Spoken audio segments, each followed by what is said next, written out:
Assalamualaikum dan salam Malaysia Madani. Bersama saya Adila Muhammad untuk Buletin MSN edisi 10 Mac 2025. Kami buka tirai buletin dengan rangkuman berita sukan sepanjang minggu ini. Jom saksikan. Satu kejohanan angkat berat Zon Timur dan Jemputan 2025 telah diadakan di Pusat Latihan Angkat Berat Negeri Terengganu pada 25 hingga 28 Februari.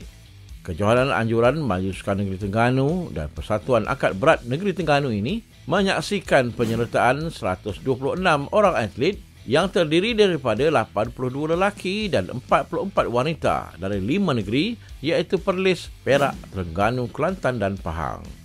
Edisi Zon Timur kali ini mempertandingkan 6 kategori masing-masing bawah 17 dan 21 tahun lelaki dan wanita. Perlis menyaksikan penguasaan dengan meraih 9 ping emas, 2 perak dan 1 gangsa, meninggalkan Terengganu di kedudukan kedua dengan 8 emas, 8 perak dan 6 gangsa, manakala Perak di tempat ketiga dengan 4 emas, 5 perak dan 8 gangsa.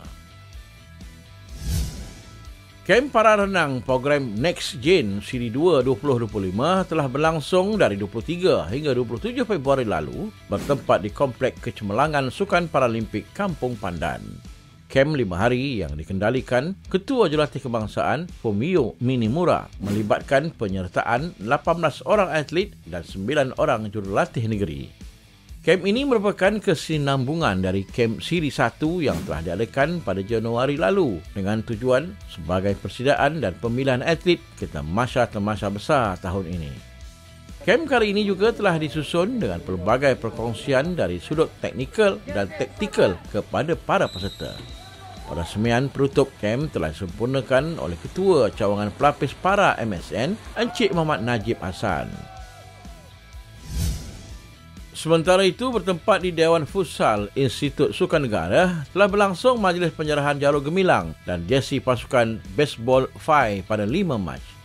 Majlis yang disempurnakan oleh Ketua Pegawai Eksekutif ISN, Dr. P. Vela Pandian itu turut dihadiri Pengarah Bahagian Atlet Majlis Sukan Negara Encik Azrul Hisham Abdul Jalil. Kejohanan Baseball 5 Piala Remaja Asia edisi kali ini menyaksikan pasukan negara menghantar satu pasukan dengan 8 orang pemain dan 5 pegawai. Perlawanan yang berlangsung di Xiangti Avenue Plaza, Taiwan melibatkan penyertaan 7 buah negara, di mana 3 pemenang teratas layak ke kejohanan remaja dunia 2025 di Mexico.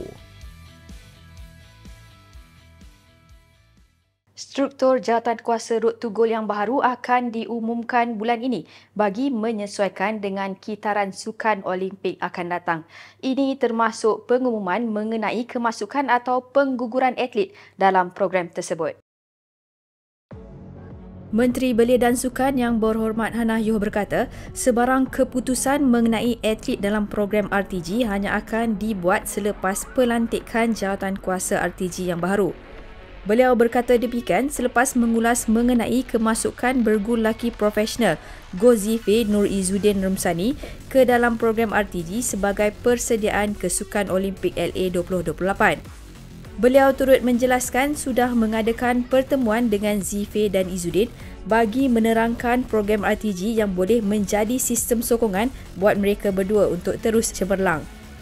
Perbincangan akan terus berlaku. Untuk bulan Mac nanti, saya akan umumkan jawatankuasa baru Road to Goal dan Sekretariat RTG sekarang sedang compile untuk atlet-atlet yang bertaraf top 10 in the world dalam Sukan Olimpik yang kita nak bagikan sokongan melalui Road to Goal. Zife dan Izzuddin yang kini menghuni ranking kedua dunia mempunyai harapan cerah untuk diserap ke dalam program RTG selepas mempamer prestasi cemerlang dalam beberapa kejohanan jelajah dunia, antaranya muncul juara terbuka India, terbuka China dan terbuka Jepun. Atlet di bawah program RTG yang diwujudkan bagi membawa pulang pingat emas Olimpik pertama negara layak menerima sokongan dalam bidang sains sukan, pendedahan kepada pertandingan, kejurulatihan tambahan serta allowance khas sebanyak RM3,000 sebulan. Kisah atlet bowling kebangsaan Muhammad Hafiz Zainuddin yang berjaya merangkul kejuaraan pada kejohanan bowling antarabangsa Dubai ke-11 di Emirat Arab Bersatu Februari lalu menjadi tular apabila beliau dan rakan sepasukan Muhammad Shazirul Samsudin bertanding di kejohanan tersebut menggunakan wang perbelanjaan sendiri. Namun bagi Hafiz, hasrat di sebalik kemenangan yang sebenar adalah impian membawa kedua ibu bapanya ke Tanah Suci menunaikan ibadah umrah. Berikutan tarikh kejohanan yang tidak bertindan dengan mana-mana kejohanan antarabangsa yang lain, Muhammad Hafiz Zainuddin tekad menyertai kejohanan bowling antarabangsa Dubai ke-11 UAE pada 16 hingga 23 Februari. Yang tu disebabkan saya ada tengok kalender dia tournament ni. Saya macam nak tengok macam nak pergi ke tak. Dia ada confused punya side, dia macam nak pergi atau tak. Tapi sebab saya ada kawan saya juga, si Zirul pun nak pergi. Saya kata, okay Zirul, saya kata kat dia, bolehlah kita kongsi hotel ni semua kan. So kita pergi. Tapi pergi sana mesti kos akan tinggi. Tapi saya kata pergi sana just tanamkan diri untuk dapatkan podium lah at least. So saya kata kat dia, apa-apa terjadi kita lawan je. Itu je. Hafiz yang beraksi dalam kategori terbuka memastikan gelaran sulung di peringkat antarabangsa selepas menamatkan saingan dengan catatan 1,744 jatuhan pin, sementara gelaran naib juara dimenangi atlet Bahrain Ahmad Al-Mahri dengan 1,731 jatuhan pin, diikuti wakil tuan rumah Hassan Al-Zakbi menerusi catatan 1,729 jatuhan pin, manakala rakan senegara Muhammad Shazirul di tempat kelima selepas melakukan 1,722 jatuhan pin. Tapi cerita yang kemenangan tu orang tak tahu. Pada final tu kita ada 2 round. Masa round tu dia akan pilih untuk top 18. So dalam top 18 tu saya agak struggle, tapi saya kata Allah kalau nak bagi rezeki. Tapi pada masa yang sama, saya before start main untuk round 3 tu, saya akan tengok phone, saya tengok family saya punya gambar. Itu antara benda yang paling kuat saya tengok. Ini untuk duit raya, untuk apa-apa saja barang saya nak contribute untuk orang. So alhamdulillah tu yang last frame tu saya lepas baling, Zero kata dah menang. Menerusi kemenangan itu, Hafiz mendapat durian runtuh apabila membawa pulang hadiah wang tunai berjumlah lebih RM60,000 berserta trofi. Lebih dari itu, Hafiz juga mahu menzahirkan impian untuk memberikan hadiah istimewa kepada ibu bapanya. Walau bagaimanapun, atlet kelahiran Johor Bahru berusia 25 tahun itu perlu berdepan satu cabaran sukar kerana perlu mempertahankan gelaran juara di kejohanan terbuka antarabangsa Malaysia ke-43 yang bakal berlangsung seminggu selepas Hari Raya Aidilfitri bermula 7 hingga 20 April di Sunway Megalands.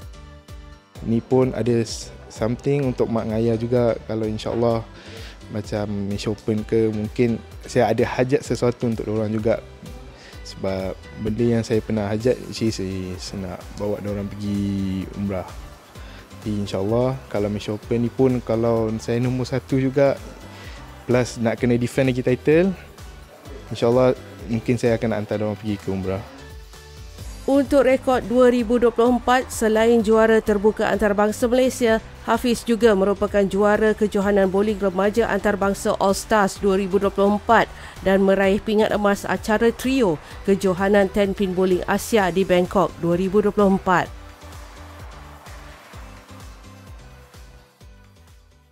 Buletin MSN berehat seketika dan kembali untuk paparan sukan lebih menarik selepas ini.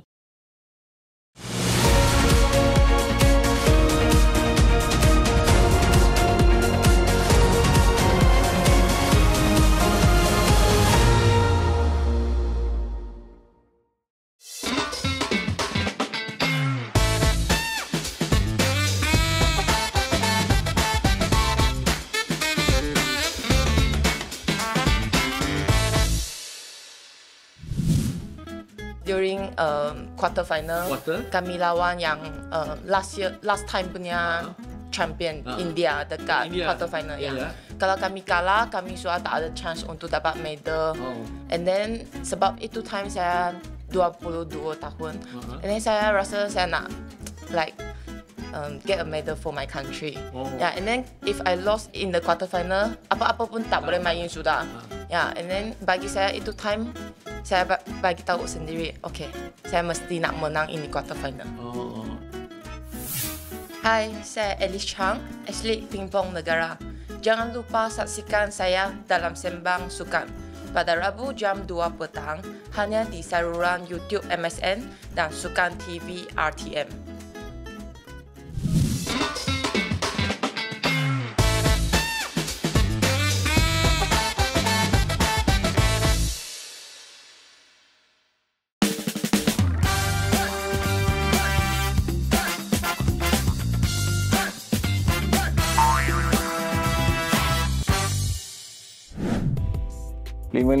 Aziz Kota bersama saya, Azidi bin Amiran, jurulatih pelapis kebangsaan. Jangan lupa saksikan. Jom kita kahwin esok. Takkan cakap macam tu? Tak ada cakap macam tu. Tapi macam kita pergi makan sekali. Dan macam kalau kita nampak ada camp. keserasian tu lah. So lepas tu dia pun macam, saya tengok macam dia suka saya. Saya pun bila orang dah suka you pun dah lama kenal. You pun dah start suka kat dia. Dan macam tu je lah.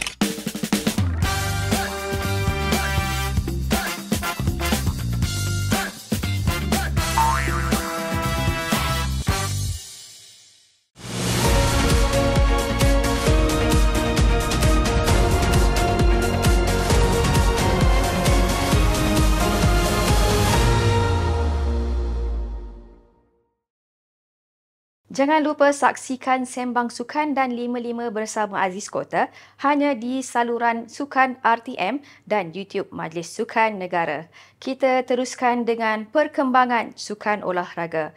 Berbaki 9 bulan menuju Sukan SEA Thailand, pemegang rekod lontar peluru kebangsaan Nadi Sahirah Mariata memasang misi besar untuk menuai pingat emas di Bumi Gajah Perang pada Disember ini. Namun ada pengorbanan yang perlu dibayar apabila dia menangguhkan 2 tahun lagi pengajian ijazah pengurusan perniagaan di Universiti Putra Malaysia. Ketika ditanya apakah misi tahun 2025-nya, kebanyakan atlet sudah tentu memberikan jawapan klise, mahu mendapatkan pingat emas untuk negara. Tetapi bagi gadis berusia 23 tahun asal Bukit Sekilau Pahang ini, misi meraih pingat emas dari tuan rumah bukan sekadar angan-angan kerana dia gigih mengatur kejayaan demi kejayaan selepas Sukan SEA Cambodia 2022 berakhir walaupun terpaksa menangguhkan pengajian selama 4 tahun di universiti. Saya sebenarnya ambil Bachelor Business Administration. Saya belajar 4 tahun and then sekarang dah final year. Orang lain dah pergi intern, saya baru nak masuk intern, baru nak buat FYP semua kan. And then saya tangguh sebab 2 tahun lepas saya ada SEA Games Cambodia. Saya terpaksa kurangkan kredit awal saya and then saya kena banyak latihan. And sebab tu saya kena catch up buat masa sekarang. Sekarang ni saya nak sambung untuk yang saya dah extend tu, saya kena tambah 2 tahun lagi lah. Saya rasa saya habis dalam 2027. Selepas memperoleh pingat gangsa dengan catatan 14.4 meter di Tamasya Sukan SEA Cambodia, Pelan menangguhkan pengajian tampak mampu merealisasikan deretan kejayaan yang diciptanya sepanjang tahun 2024 apabila berjaya memecahkan rekod kebangsaan miliknya sendiri menerusi catatan 15.70 meter yang dicapai pada kejohanan Varsity Track and Field Grand Final di Stadium Universiti Sultan Zainal Abidin Terengganu pada November 2024 berbanding rekod lamanya 15.39 meter menerusi kejohanan terbuka Perlis pada Oktober tahun yang sama. Ujar Nani lagi, dia masih perlu memperbaiki teknik lontaran dan berusaha mengelak dari mengalami kecederaan serius untuk merebut slot ke Tamasya Sukan SEA kerana perlu bersaing dengan seorang lagi rakan seperjuangan, Nurul Ainin Syaukina. Baru-baru ni saya ada join game simulation dekat Sabtu Ahad baru-baru ni lah, dekat sini je, dekat Bukit Jalil. Dalam balingan tu saya adalah terkena minor injury, macam ankle terpelecok ke apa kan. And then dalam proses untuk recovery tu dalam seminggu 2 ataupun sebulan macam tu lah, sebab saya ada juga injured belah kanan. And then kalau dari segi untuk sekarang ni, performance saya yang baru-baru ni agak alhamdulillah, sebab saya dapat baling yang macam nak dekat kepada saya punya PB. Tapi untuk pergi lebih jauh tu masih perlu lagi baiki saya punya teknik, and then saya punya mostly pada berat badan saya lah. Next kejohanan saya adalah dekat Varsity Track and Field dekat Selangor, InsyaAllah bulan 4 ni dekat UPM. And then saya rasa bukan tu sahajalah, kita orang ada game lagi sebenarnya dekat Jerman, InsyaAllah dekat tapi bulan 7. And then yang paling dekat yang Varsity je lah. Namun di sebalik itu, menurut Nani, beliau tetap mahu kembali menyambung pengajian ke peringkat ijazah sarjana pentadbiran perniagaan untuk melengkapkan resume sebagai atlet cemerlang bidang sukan dan akademik. Ada orang suggestion dekat saya masuk MBA. Aduh. Tapi kalau saya nak tengok di saya punya circle sekarang ni, memang dorang ada yang ambil master, ada yang ambil PhD, ada yang ambil adalah yang lagi tinggi tu kan. So saya rasa nak belajar untuk keinginan untuk belajar tu ada, cuma belum lagi kot. Tapi kalau dah habis nanti mana tahu. Sebab saya rasa saya punya sijil ni bukan setakat untuk degree lah, saya nak upgrade lagi. Saya nak tambah lagi saya punya resume lagi cantik. InsyaAllah, so doakanlah saya. Pelari pecut negara Muhammad Azim Fahmi sekali lagi cipta sensasi apabila berjaya memecahkan rekod kebangsaan acara 60 meter buat kali kedua dalam tempoh kurang sebulan. Catatan itu turut menyaksikan Azim meraih pingat gangsa pada kejohanan trek dan balapan dalam dewan yang berlangsung di Texas, Amerika Syarikat. Pada aksi final yang berlangsung di Bryan College Station itu, Azim yang mewakili Universiti Auburn mencatat 6.56 saat, memadam rekod lama biliknya 6.60 saat yang dilakukan pada kejohanan jemputan Tiger Paw di California Februari lalu.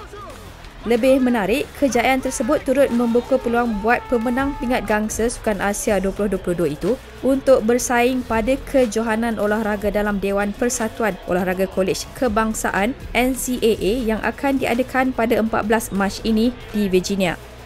Namun, penyertaan Azim masih bergantung kepada kedudukannya dalam senarai 16 terbaik NCAA yang dijangka diumumkan dalam tempoh terdekat.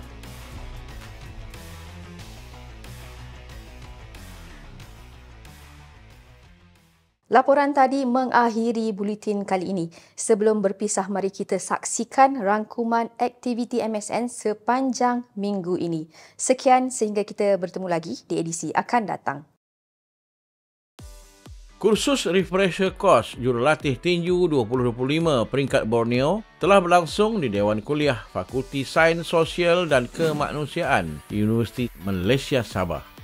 Kursus 3 hari bermula 23 hingga 26 Februari itu telah dikendalikan Ketua Jurulatih Kebangsaan Supawit Charion Sup serta dibantu Pau Nendes Paulus menyaksikan kehadiran 49 orang peserta terdiri daripada jurulatih bakat dan kelab-kelab tinju dari seluruh Sabah dan Sarawak.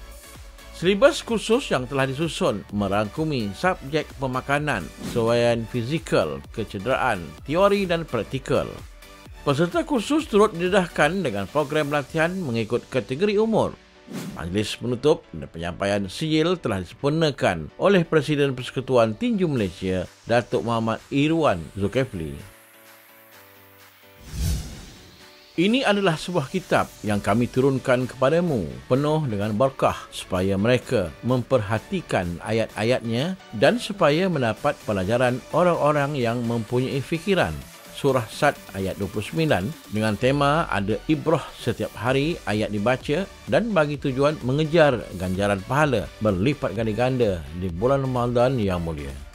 Majlis Sukan Negara menerusi Jawatankuasa Surau Al-Faizin menganjurkan program Tadarus Al-Quran pada setiap hari Isnin hingga Khamis bermula 3 hingga 20 Mac 2025. Program yang diadakan pada jam 12.30 tengah hari dibuka penyertaannya kepada semua muslimin dan muslimat warga sukan negara. Program Tadarus yang diketuai Al-Fadil Ustaz Arfah Hosnani telah dibahagikan kepada 6 kumpulan dan turut dibantu beberapa ahli Jawatankuasa Surau Al-Faizin. Satu kursus perisian Canva mudahnya desain telah diadakan di Kasar 4 pada 5 dan 6 Mac. Anjuran bahagian khidmat pengurusan Majlis Sukan Negara. Kursus yang dikendalikan oleh tenaga pengajar dari Tarbiyahkreatif.my melibatkan penyertaan selama 30 orang pegawai Majlis Sukan Negara. Bagi tujuan pembelajaran berkesan, para peserta kursus diberi latihan terus berkaitan teknik suntingkan gambar, reka bentuk poster promosi, infografik serta slide pembentangan kreatif secara berkumpulan.